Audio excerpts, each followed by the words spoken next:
Well, hello, creatives, community, and kind folks. Welcome to this channel, RPG with DBJ. Of course, I am your host, DBJ, and I am surrounded by the best, the greatest, the brightest in the tabletop RPG community on the interwebs. Yes, this channel, uh, on this channel, we like to talk about a subject, and we talk about it all week long. And we end here on Future Friday, for the most part, still talking about that particular subject. And all week long, we've been talking about the entourage, the ensemble, the motley crew of various individuals, NPCs, player character generated tabletop entities, player character tabletop entities that are scattered in and around the interwebs and hanging here on this channel. So thank you. We have our usual host of individuals hanging around me, which just makes me look brilliant. Thank you very much for being here. All right, so for the most part, Future Friday, we get the interest as well. Cam, Deadman Tesla, hanging out in the Discord. For those who don't know, the channel is broadcast over 3 platforms: Twitch, YouTube, and our Discord server live and simultaneously as well. So please check it out that way if you wish.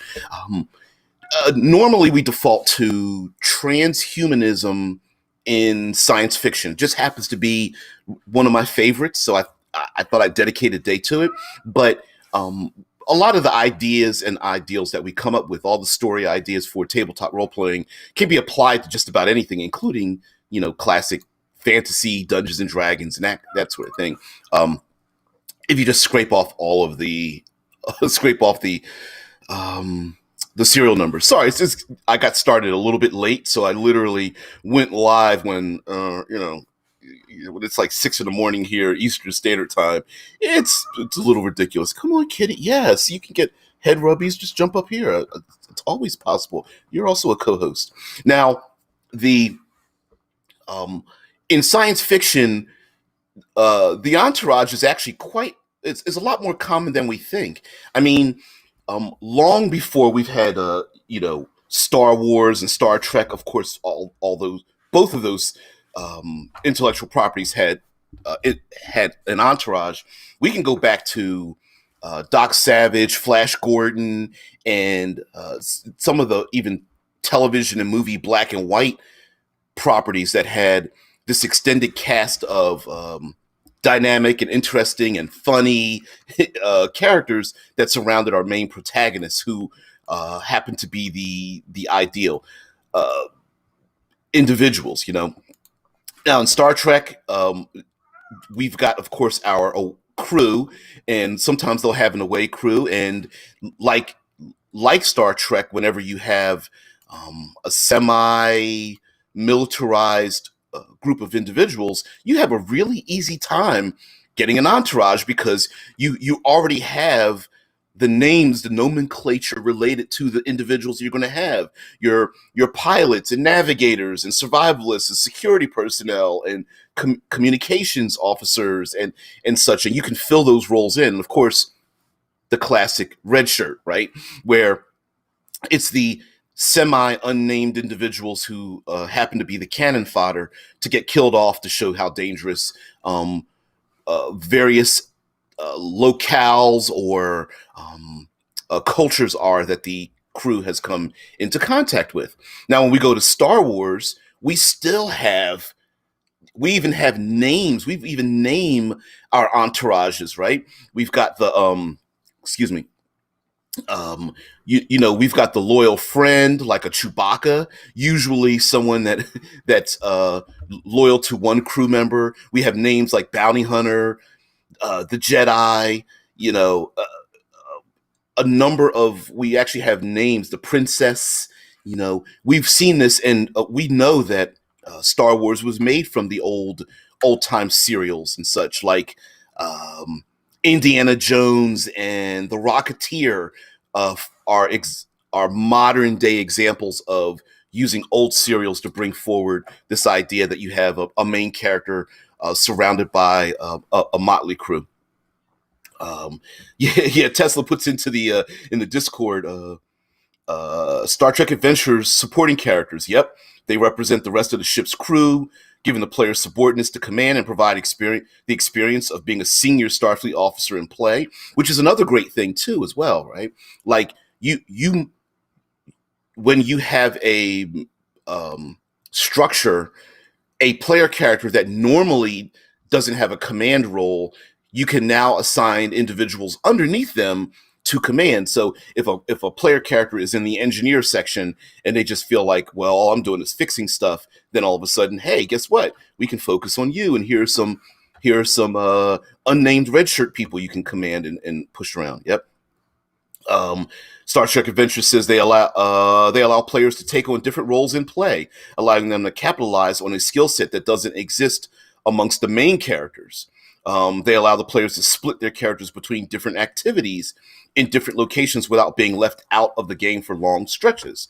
And they allow smaller groups of players to bolster their numbers during challenges, such as by ensuring that enough bridge stations are manned during a space battle.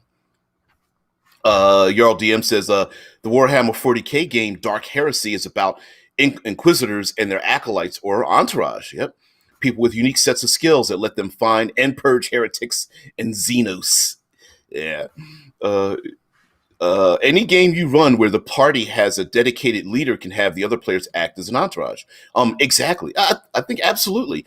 And on the other hand, you could flip the script on that too, where the leader could be the NPC controlled by the game master, or the game master gives the instructions to the player characters who are the entourage, and now those player characters have to go out and they have different skill sets. If we stick with the militaristic theme, you have like demolition experts and snipers and close quarter combat experts, and with science fiction, you've got, of course, navigators, pilots, mecha, I don't know, tank operators, heavy ordnance, again, communication sensors, all that kind of stuff. So you with science fiction, the entourage is a very easy thing to slot in because we see it actually a lot more often than usual.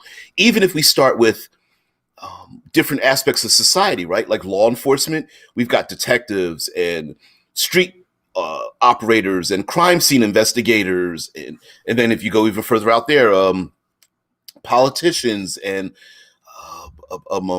lawyers. I'm thinking of the extraneous members in law enforcement, like heck, just criminal contacts even work in that, and what is it?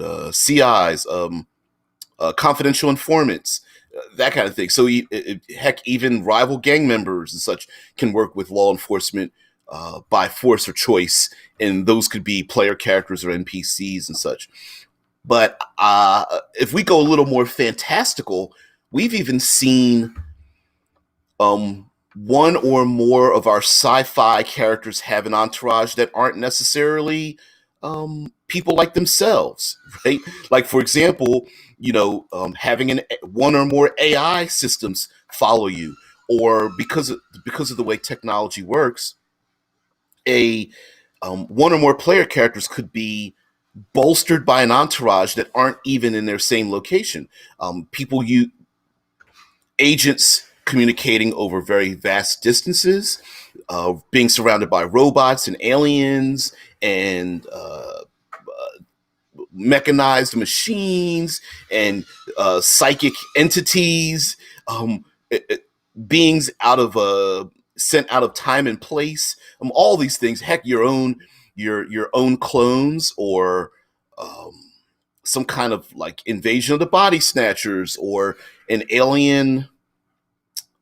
I'm thinking of like an alien parasite or something that it rests inside or on the back of somebody's neck that pilots their body or something. Like we can go really exotic if we really want to, and those extraneous sentient beings. I was going to say humanity, but those extraneous sentient beings, or maybe not so sentient, are can be the entourage surrounding the player character, right? Um, a R2D2 and C3PO make up the entourage in um, the serving the best interests of our heroes. As a matter of fact, they even get our heroes out of a lot of trouble, even if our heroes don't realize that they are doing such a thing, right?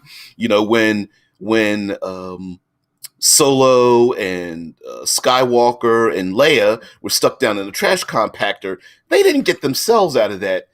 That was R2 and C3PO working their hacking magic, right? So yeah, so that's the thing. Now, Jarl DM says radical inquisitors often trap demons in their bodies, in the bodies of volunteers to better understand their enemy. Creatures from beyond time and space in your entourage. Yeah. Dead Man says, see Overrun, the adventure from Eclipse Phase Second Edition. I don't know it enough to understand the reference, Dead Man, but yeah, there is a way to incorporate. Heck, you can even we even have stories of not player characters. I'm sorry, our protagonists having an entourage of themselves. I would suggest there's a television show that was called Orphan Black, where the main character is a clone of herself and she meets other clones of herself. And so the interactions of these clones that have these different personalities and interactions and things end up becoming this larger group.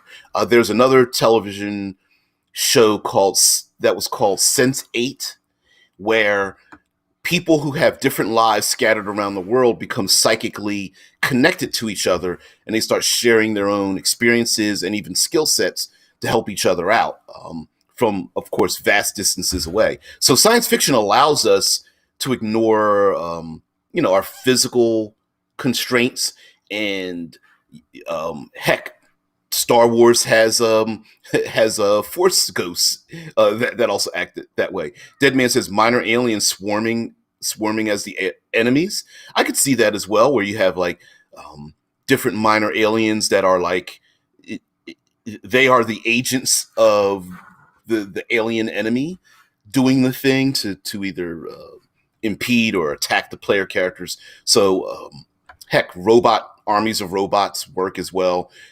Especially if you could give them a little bit of personalities. If they're the enemy, you probably don't even have to. They're just cannon fodder. It's like, kill as many robots as you want, but they're out there to stop you in the abandoned starship, because abandoned starships are everywhere, it seems. But yeah, no problem with those kind of entourages. Also, with the creation of the implementation of the cortical stack and resleeving, which is like one of the main technologies in transhumanist style gaming that kind of separates itself from other mainstays of science fiction, is that the player characters themselves, you could run a game, especially if they're suicide missions, where the player characters are playing copies of themselves, all in different missions, acting as the extended entourage of the main player characters, who are the exact same player characters. So, for example, one group of player characters might have to go down to a planetary surface like Venus with a poisonous atmosphere, terrible gravity, extremely high or low temperatures, acidic, chemicals. Basically, a place that's so hazardous there's really no way of getting back. But the player characters go down there. They engage in the mission. They try to complete the mission. They complete, but there's no way to get back. Boom, they're dead. Right. But now we flash back to the same player characters, because they've sent copies of themselves, body, mind, and all. And now maybe they're going on another mission to stop, I don't know, the explosion of an antimatter weapon, or a rift in time and space, or some kind of wormhole device, or to keep the spread of some kind of von Neumann nanotech machines that are in a habitat and keep it from getting out, and they have to go in. So you could run a number of like suicide missions still have the PCs playing the same player characters, still complete the mission even through death in death, and all of the missions are being monitored by yes themselves, knowing that they made copies of themselves to perform the mission in the first place. So that's a difference in transhumanism that people don't get used to, or it's really hard to get used to.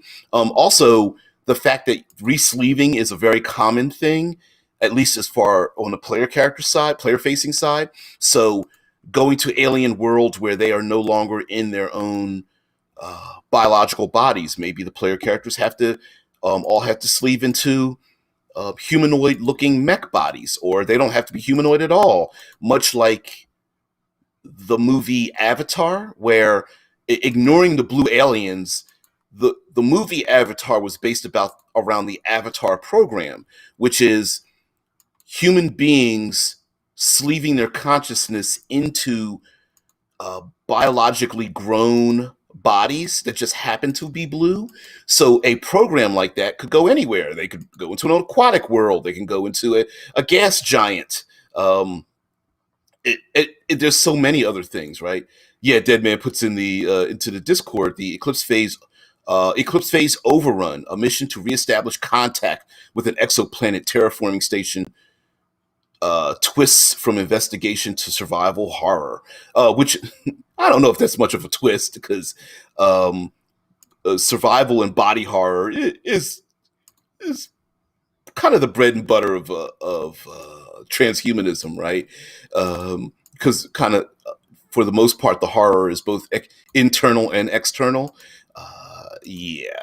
The Lastly, moving along the say from Eclipse phase to Altered Carbon, which really embraces the cyberpunk aesthetic of science fiction. Again, we have the same thing where you have like Shadowrun, you've got like a hacker, you've got the person with the heavy guns, you've got a drone pilot, you've got the driver, you have the face. So we still have ourselves like very common tropes that we can pull off of and fill those roles with NPCs, or maybe a player character is playing more than one role, or they encapsulate more than one of those roles as the entourage, right? Heck, we even do this. We hear this said plenty of times in fantasy gaming, like, oh, somebody's got to play the cleric, uh, we've got to fill all the four classic roles, the fighter, wizard, cleric, and thief roles, right? So same goes for science fiction. Yeah, mission to reestablish contact, twist from investigation to survival horror when the local xenolife becomes hostile, as if the local xenolife wouldn't become hostile. Like, isn't that expected to go into some kind of like uh when communications break down and the PCs get there? Of course there's something that's going to be dangerous, that's going to like it's like a combination of drill, blade, or chainsaw combined with some kind of like nasty fluid that's a combination of some kind of you know, I don't know what are some nasty internal fluids that we have carrying around in our bodies, mixed with tentacles. Yeah, it's yeah, it's pretty. That's pretty the base of it. And of course, it's always horrible, right? Much like Call of Cthulhu, it's like we know what the horror is, but we still like it anyway. The warm blanket of getting our brains eaten out. All right, so the one of the other concepts of that we really didn't talk about with the entourage is the idea that the entourage could turn on you in a moment's notice, and especially in horror, the idea of like when you talk about any kind of horror, having a bounded location, basically like a place where it's very hard to leave. Yep, like Andrews Martin says, like The Thing. Yeah, lots of red shirts. Well, I don't want to say the original thing. The original thing was like black and white, but the John Carpenter's The Thing is John. Yeah. Had lots of cannon fodder, lots of different personalities, a whole bunch of people hanging around, and lots of individuals that you may or may not be able to trust. And so that is a really common thing in science fiction. You know, the Alien franchise, you always had to have that corporate entity hanging around in the background that's like, oh, we should keep the aliens as pets, you know, as if that's ever been a good idea, right? So in the movie The Thing, it's the uh, I don't know the real title of the trope, but it's the psychic body snatcher thing where one or more individuals in the group together starts to flip their allegiance. And now that allegiance flip could be they got a communique from a corporation, or they've been taken over by an alien, or someone's added some kind of reprogramming into their body, or they have a drug addiction and they're being manipulated that way, or there's some kind of blackmail that's being used to get them to flip, or the crew has found something so valuable that they would, you know, kill their own friends and family to get possession of this valuable MacGuffin, right? So, heck, there's also the proverbial, yep, the face heel turn, yep. Tesla bring up a wrestling term, which perfectly applies when you have a bounded location, a full spectrum entourage, and a bunch of red shirts running around. There's always that person. As a matter of fact, they'll even introduce um, interpersonal conflict before the thing starts, right? Like, for example, yeah, like the camera says, "Oh hell's yes! The next game I run will be with a decent sized group. Is going to be a thing inspired game." And you know, now listen, they're cool, but sometimes it can be difficult, right? Because first you have to let's go with the classic doppelganger, right? From from fantasy, even though science fiction has used doppelgangers plenty of times for whatever reason, whether it's a shape changing alien or someone's body has been stuffed into a corner or a closet surrounded in a cocoon and something's hanging around in their body, or whether some kind of parasite crawled into somebody's ear or down someone's throat and is manipulating their body. The first thing you have to do is get one or more of the players to agree to be the werewolf. I'm saying that because there's a game where you don't know who's the werewolf. Anyway, you have to have someone agree to be the alien, the insurrectionist, and then the next thing you actually have to do, and this is an oddity, is to get the other players to act suspicious enough to be assumed to be the insurrectionist. And then lastly, everyone has to agree to have enough of a connection with each other to trust each other when it seems like they shouldn't, and to distrust each other when they really should, right? So, you know, it's the yeah, Jenny and Amir are acting strange, but they're our friends and crew members, so we should trust them at their word, even though you know, most of the time when we're watching like a movie or television show, we're screaming at the thing like, what are you doing? Like, they've got like some kind of like fluid dripping out of their ears. Like, why wouldn't you just analyze that stuff? Why would you just trust them, right? But but yeah, hey lurker, what's going on? Yeah, so the idea that there is that not only is there someone that you have to pass a note to. Now the fact that a lot of people play games online, especially with like Zoom and other things, you can actually have send a private message to someone, but you might want to send private messages as the game master to everyone to get them to act suspicious, because then they know that they aren't the thing, but maybe they're looking for the other person who's the backstabber.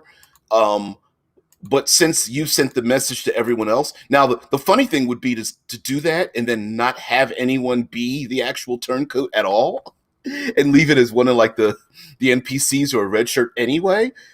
But you've already pre you've preloaded everyone's suspicions in the first place, because you're like, hey, in this game we're going to run a game where somebody is going to be the cutthroat, and everyone's like, cool, cool, cool. Can it be me? And everyone's like, can it be me? And they're like, all right. That's the hard part when running like a doppelganger beyond just, oh, here's a stat block, because once the players know, it's the player that kills NPCs because you as a game master always have the NPCs backstab them. It's a meta thing. Now there are many players who listen. If you got a great group of guys and ladies and or anybody in between who really wants to embrace the idea of gaming like that, like, yeah, we know we have a person in our midst that's going to backstab us, but we're still going to role play out the fact that my character doesn't know the thing. There's a lot of people who are mature enough to do it that way, so that's not a problem either. Now, in science fiction, oftentimes, despite the fact that, like in our modern context, we've got cell phones that give us, just about all human knowledge in everyone's pocket. Despite having that, most of us, myself included, use this very little for all that human knowledge, except for like, the most important things, like what's the best way to cook pasta, or what are the strangest animal behaviors in life and stuff, right? We don't really look up our cell phones on how to do brain surgery or anything like that. So a lot of times in Entourage, you have specialists, and you got to rely on those specialists to get things done.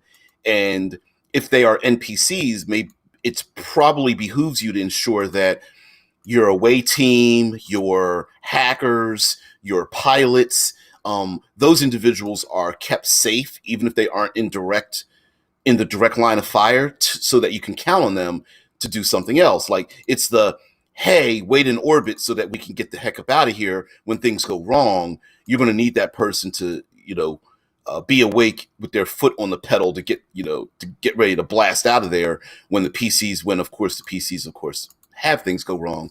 They're hunted by the authorities, and they got to get out.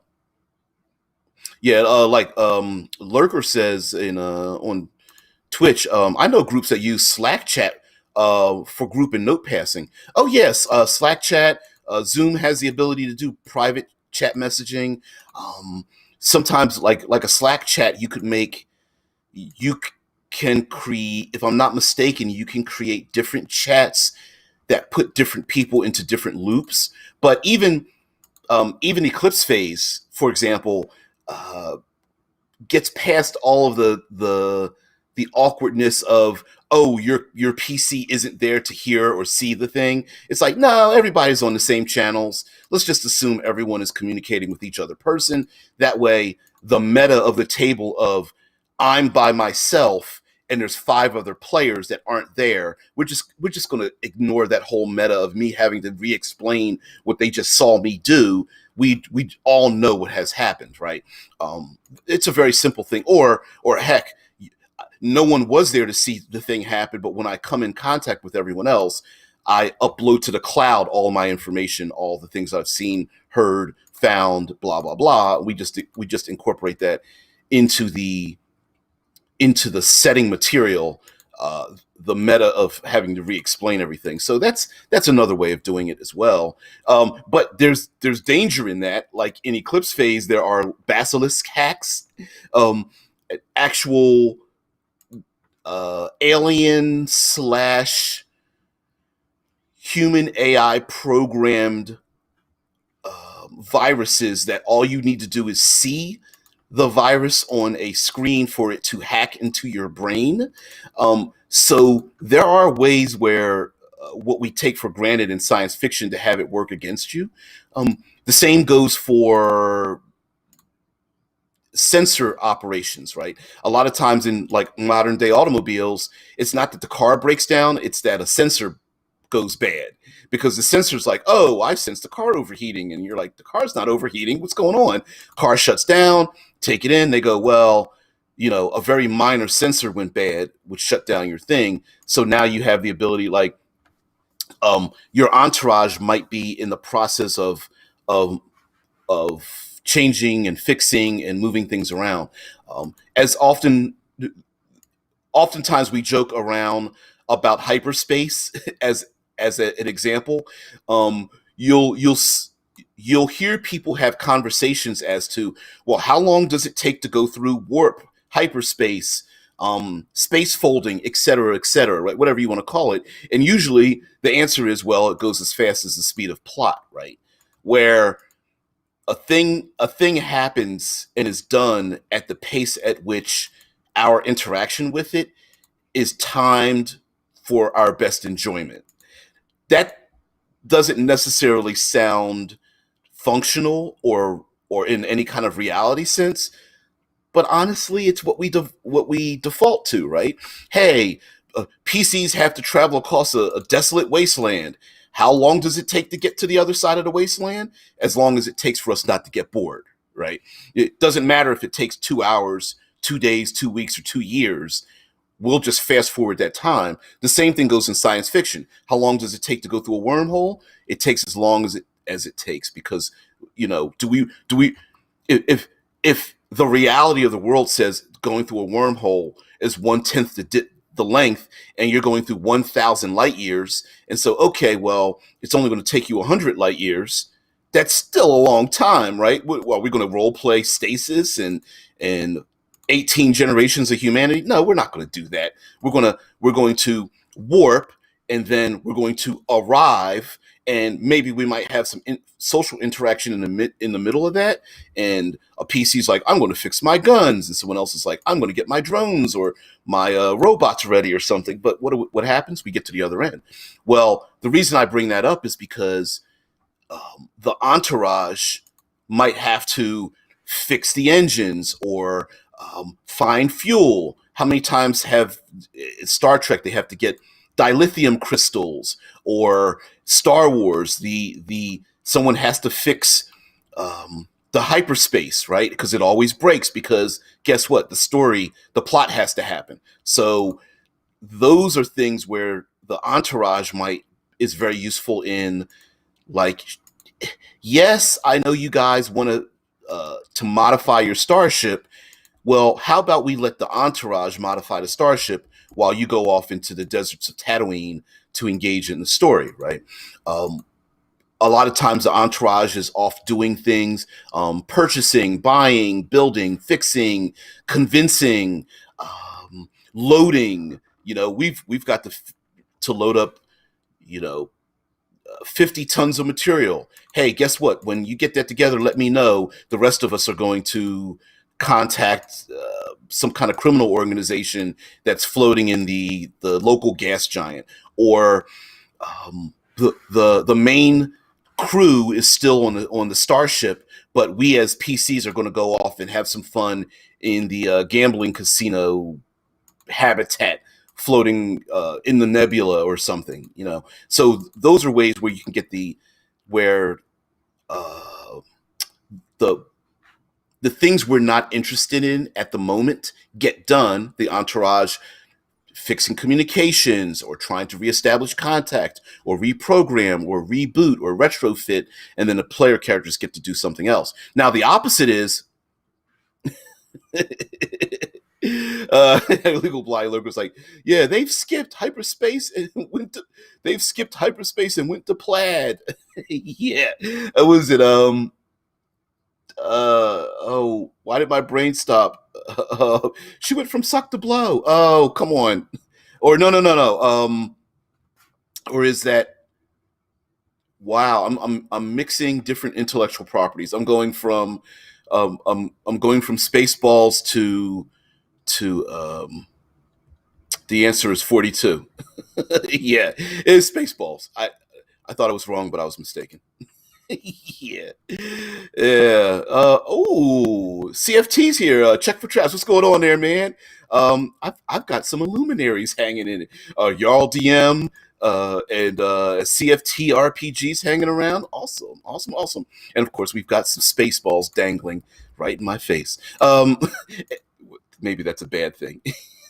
Anyway, we're talking about the entourage when it comes to science fiction and future. And now for our adversaries, our bad guys, this is a great way. Come on, you've got to have a bad guy that's got to have, like, you have to have the gunman. You got to have the big brick, cracking the knuckles in the back rail. Legally blind lurker. Don't be sorry to derail. We always get squirrely in here. that's that's what we do here, live and in effect. But anyway, yeah, the bad guy that's got to have, you always have the bad guy stroking the cat, or the equivalent of said cat stroking. There's someone with big muscles cracking their knuckles in the background. Maybe there's a big robot or something that's also part of the bad guy's entourage. Maybe some sort of swarm swarm like alien and or technological thing might be in the employ of your adversary, which could also be part of the entourage, whether they are spider-like robots that take control of technology. There's always a gum-chewing, funny-colored, tatted-up individual who's the hacker, who happens to be rebellious, but they're still in the employ of the main bad guy. That's a trope. Yep. The Dead Man brings up the Hitchhiker's Guide to the Galaxy, which is why I could not remember the answer to four.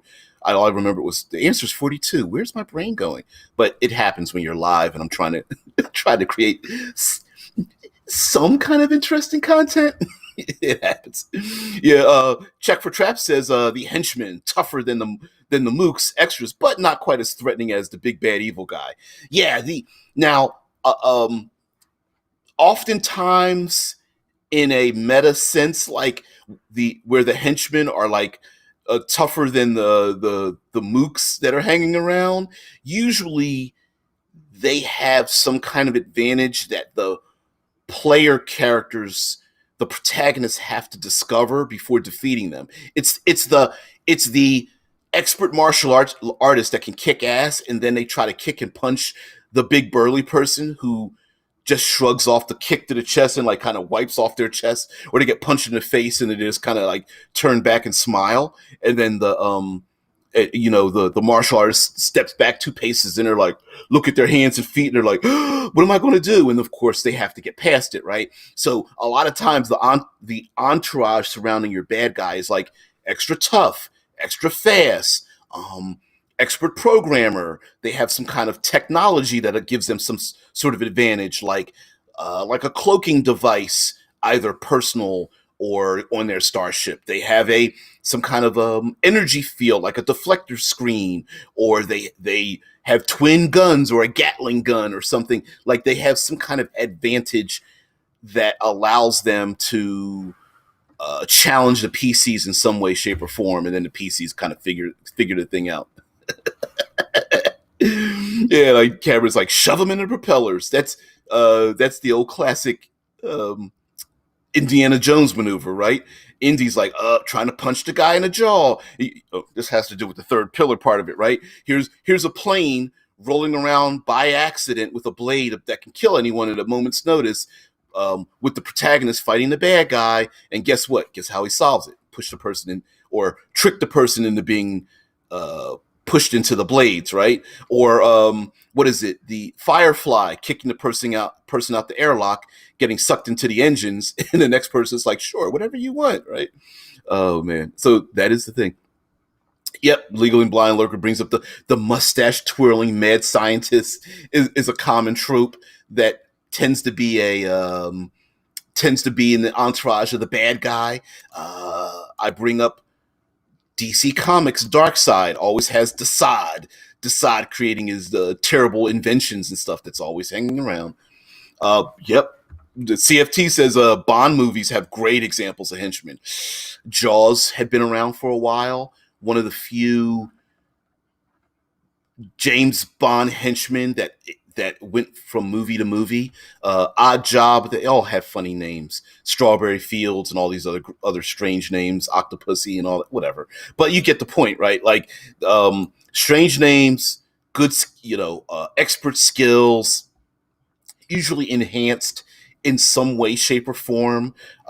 Usually the enhancement has an exploit that the PCs can draw on. And like Andres Martin says, creating those NPCs are fun. More often than not, the PCs get to like them and try to make them into episodic villains. Oh yeah, oh yeah, and yeah. Cameron's like, yeah, our job was awesome. Gotta love that hat. Yep, pull off the derby and it's got a blade on it. Awesome.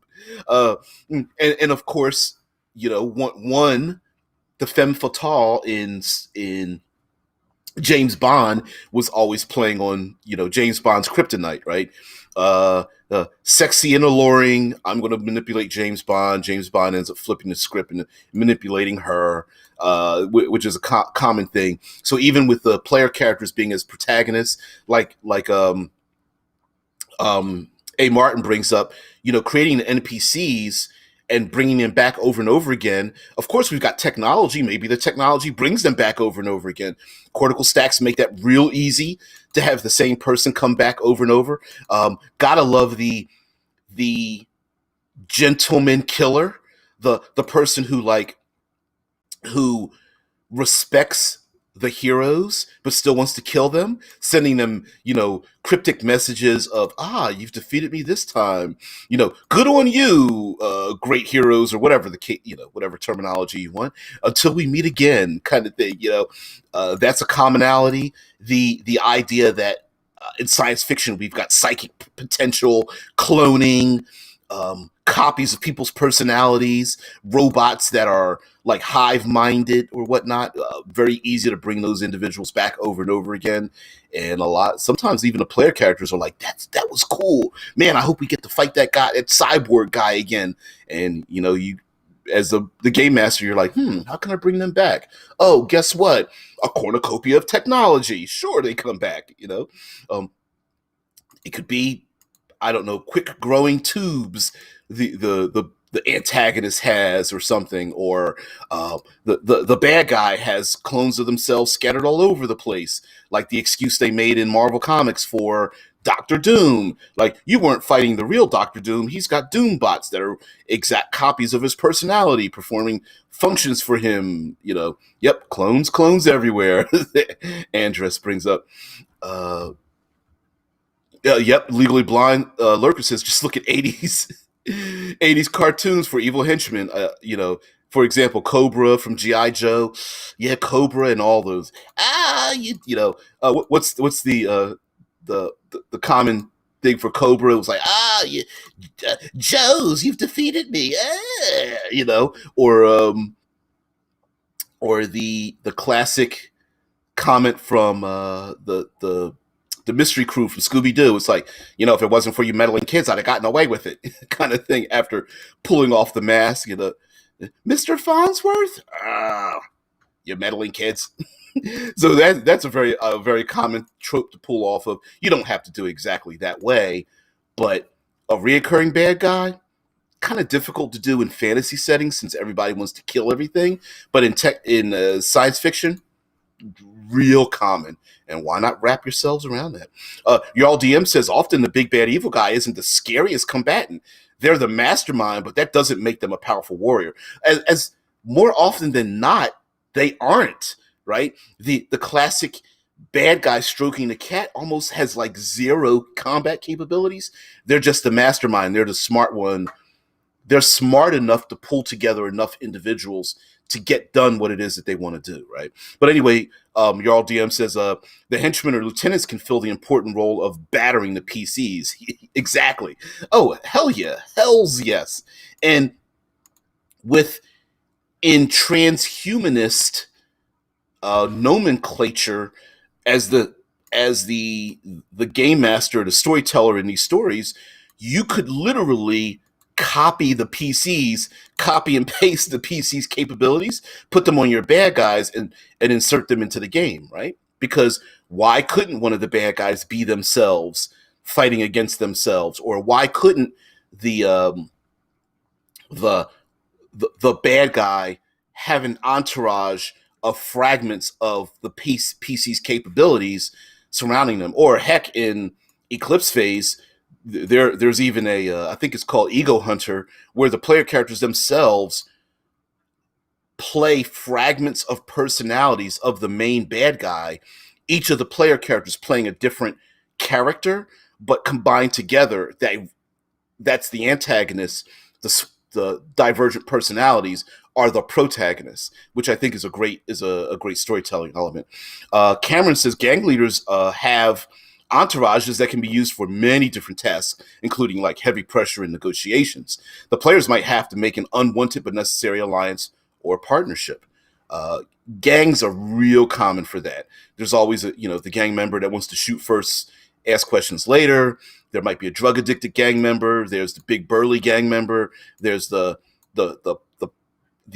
purse snatching, pickpocketing gang member. There's the there's the we talk a good game, but we're really cowards gang members. There are the ultra loyal gang members, i.e., spraying chrome paint into the mouth and jumping into the unknown to go to Valhalla kind of bad guys. So they're all kind of gang members. So you've got a pretty good rainbow of gang members if you want to pull on that thread. Great idea. Deadman brings up Palpatine from Star Wars had hundreds of clones with a way to pass on his mental abilities through the Force. Yeah. I don't know if we want to get into a Star Wars fight. I'm joking with you, but yes, you're absolutely right. Palpatine, the Emperor, set up a situation where there were plenty of clones, and he could psychically go from clone to clone with, I guess, his power of the Force aging or disassembling the clones from the insides out, the visible aging and destruction of them. Why not? And why not bring that into science fiction? I think that's a great thing. The invasion of the body snatchers trope usually has that, where the body that they're in starts to disintegrate or something like that. Oh, Sorrentor, um, Legally Blind says Sorrentor from GI Joe has DNA from all the worst warlords. Ooh, that's right. There was a character like that. That had a little bit of everybody in them. That's actually a great like build up technique where someone has a little bit of everything from all the other things that were tougher that the PCs had to fight against, and you have someone's like, yeah, I've got the DNA from the other 15 alien species and combine them all together into me, or something like that. Checks for Trap says sometimes the best bad guys have some sort of like bond or tie to the player characters or the party. They could be related, past friends, or used to be on the same side. Um, is it Serpentor? Oh, lurkers, lurkers. Talk to text probably just altered, and I forgot the name. Yeah, Serpentor was the person that I forgot that had that, because I remember there was a GI Joe group that was based around reptiles. Again, I couldn't remember their names. Anyway, but yeah, CFT says, talking about connections with the PCs having a bond or tie with the player characters. I'm sorry, player characters having a bond with the antagonist and vice versa, and exploiting that is probably a thing.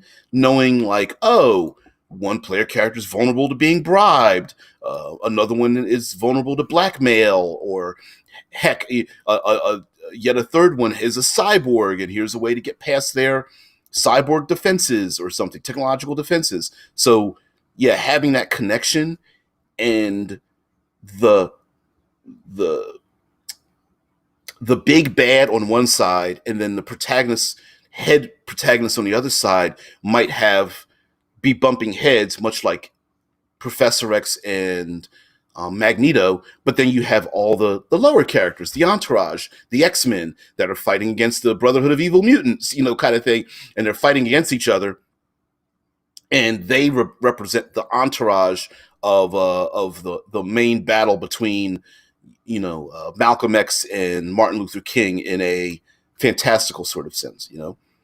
Yep, Serpentor. Look at image of image of all the people. Serpentor took over where Cobra was. Fictional character and recurring antagonist from the GI Joe, a real American hero toy line. Yep. Mm-mm-mm. Genetic superiority.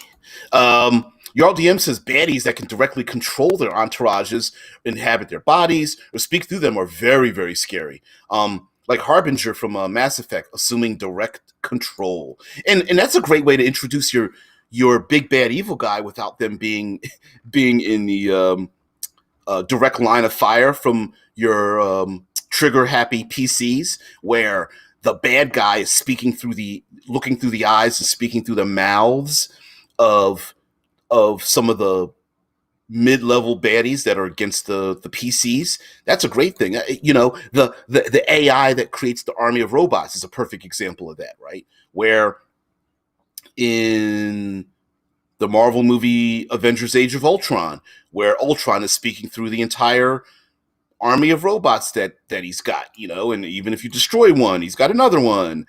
That works.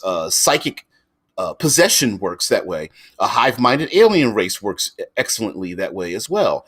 A scientist that has fragmented their own consciousness through some kind of technological hive-mindedness, or in some kind of infection that spreads through a habitat where all of the people are being infected by some kind of nanotechnology or biological system that causes them all to be in a hive mind. And no matter where the PCs turn, the bad guy, the big bad evil guy, is speaking through their mouths and such like that. Yeah.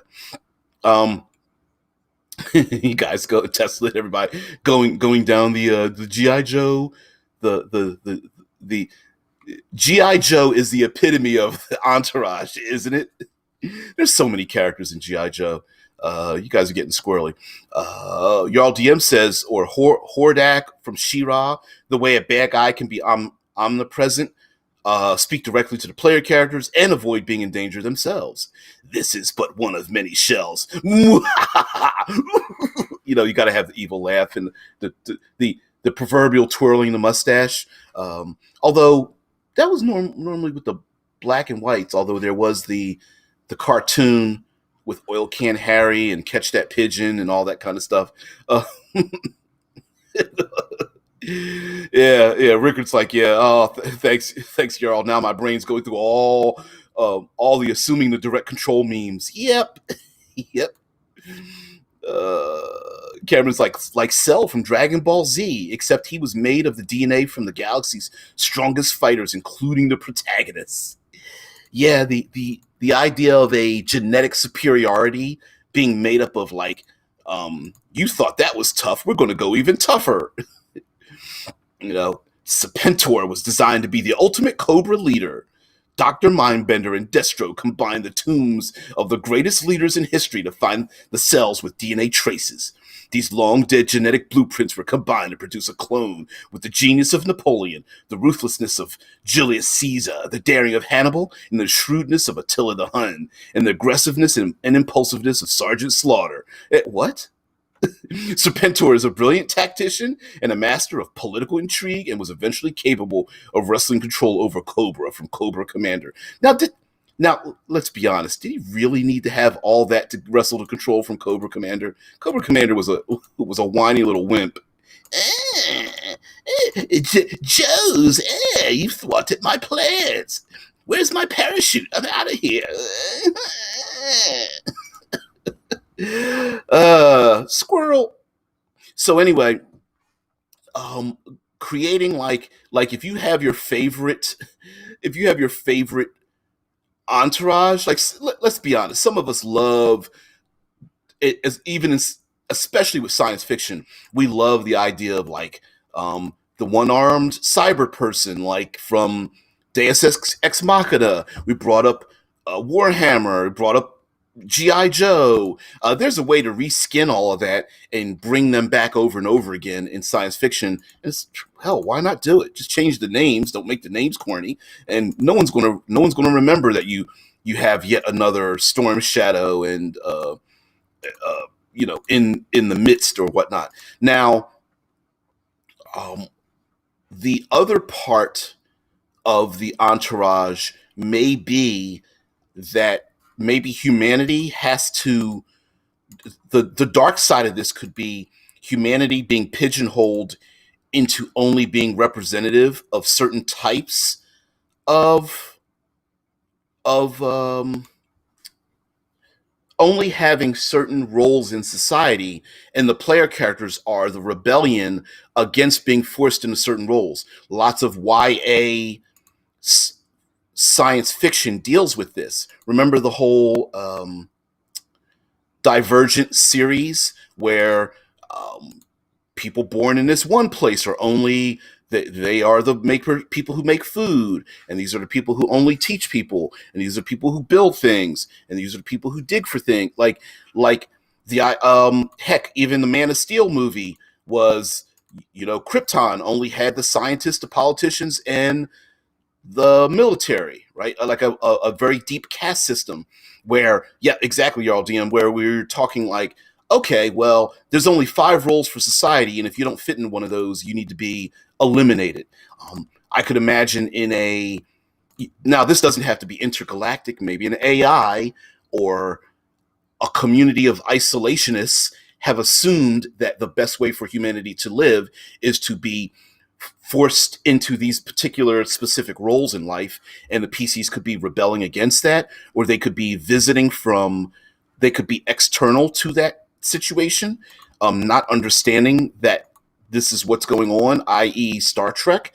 They could be rebels against it, um, much like a very insular isolationist habitat in Eclipse phase or Altered Carbon, or maybe your sci-fi setting is built around this concept that humanity has given over their self-control, their destiny over to machines, and the machines have decided to only allow people to be pigeonholed into like 7 particular roles, and the PCs are like, no, I'm getting the hell out of here. um, Cameron says, did you know that the animation studio that did G.I. Joe also worked on Batman, the animated series? Well, if you didn't know, now you know, and knowledge is half the battle. Wasn't that the little preambles between the cartoons? Now you know. Bring. I can't remember that. Legally Blind brings up the Mumbari from Babylon 5. Yep. Yeah, I think that, yeah, the Mumbari from the idea that you have a culture where you are only representative of that particular, your status is built upon your service within that particular portion of society, and that's how you are judged. Now you could be forced into it, like say through like implants or drugs or some kind of like nanotech or something. You could do this willingly, where people specifically pick a role for themselves. This could be done through an AI lottery system, like, oh, your traits mean you should be acting this way, so we're going to stick you into that particular realm. Or this could be, again, this could be programmed, like we're artificially, our personalities are artificial, and this is the only way we can operate. We've never known anything else because this is the way we've been brought up. So those are different ways you could insert the idea that, yeah, you're playing against or within an entourage, but you also know that you have free will now. Jarl DM says the players could grow up in a perfect utopian caste system and still rebel because humans demand freedom, and that might be that's where the conflict might come in, right? Like, okay, on one hand, if we disrupt this society, it's no longer utopian. On the other hand, we are we are destroying the utopia because we want freedom, right? We don't want to be told what to do. we're going through that experiment right now here in the US. Like, don't tell me what to do. I want my freedom. And it's like, well, you do realize you do have the freedom to actually go along, right? Or yeah. Yep, don't categorize me. I'm free. Until you realize, like, you do realize, like, what if the AI are right, which is kind of a dark thing. Like, what if they're right? What if the Borg are the epitome of where society should be? But of course, the Borg is like, well, you're taking away my free will, until the Borg infects you, and you go, you know what? Maybe free will wasn't all it was always cracked up to be. Yep, a high tech sorting. Yeah. What's the old game? Paranoia kind of had that with the everybody being a clone. Yep.